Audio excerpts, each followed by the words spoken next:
This is an introduction to how to use the Lean Communications Strategy canvases. If we start with the basic outline of the canvas, this is consistent across all of the canvases. And we did this for a number of reasons. The first was familiarity. If you learn to use one, you've learned to use all of them. The second was that we wanted to find a way to enable users to collect all of the information that they need to build a strategy in each of the communications disciplines on one sheet, to be able to collect assumptions, to be able to run experiments, and most importantly, to have a single version of the truth that could be known and shared between both participants and other people across the organisation that have input or have interest in the work that's being done. And the third reason was that we wanted to try and build the feedback loop that Eric Ries developed, the build, measure, learn loop, into a single document, so that we were able to bring together all of the different pieces of that loop to enable iteration, strategic iteration, to occur without the need for additional documents, without the need for managing multiple pieces of paper. And so let me talk you through the different sections and how the canvases are used. At the top here, we have a cell for the desired outcome. This is just a way for everybody to be clear about what the end goal is. For each of the canvases, it's expressed slightly differently, but this cell is really for expressing if the strategy works, if we validate all of the assumptions, what are we expecting to achieve as a result? In the center here, we have what we've called the assumption matrix. And this is really just a mechanism for collecting all of the relevant assumptions for the strategy.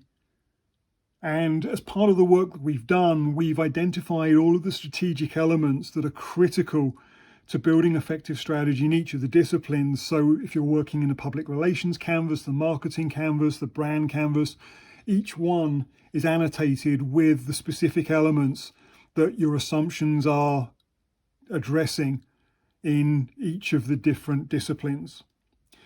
The process is similar to the assumption mapping idea that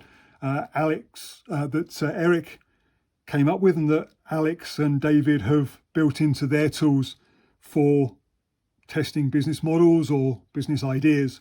So if you've used either Lean Startup, if you've used Business Model Canvas, if you've used assumption mapping for testing business ideas, you'll be familiar with the concept here.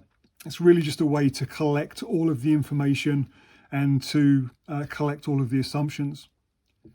In the top right-hand side here, we have a cell for the working hypothesis. This is usually a sum of the assumptions, and it varies.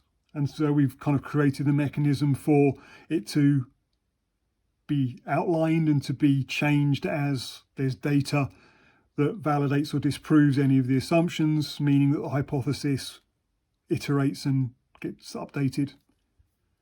And then below that, we have somewhere for the riskiest assumption. And this is just the assumption based on all of the available information that is likely to cause strategic failure first. Once we've identified which assumption is the riskiest, then we can start to use the experiment bar across the bottom. And this is really just a tool for managing and designing and also gathering feedback, which can be then put back into the canvas to decide on the next riskiest assumption, the next hypothesis, the next experiment that needs to be run. But each of them correlates with one of the cells so that there is a consistent order. There's a way for anybody to identify what the data in each one of the experiment bars relates to in terms of the assumptions. So as you run experiments, you'll be able to see which assumption that experiment relates to really quickly and really easily. And again, that is something that's shared across all of the canvases.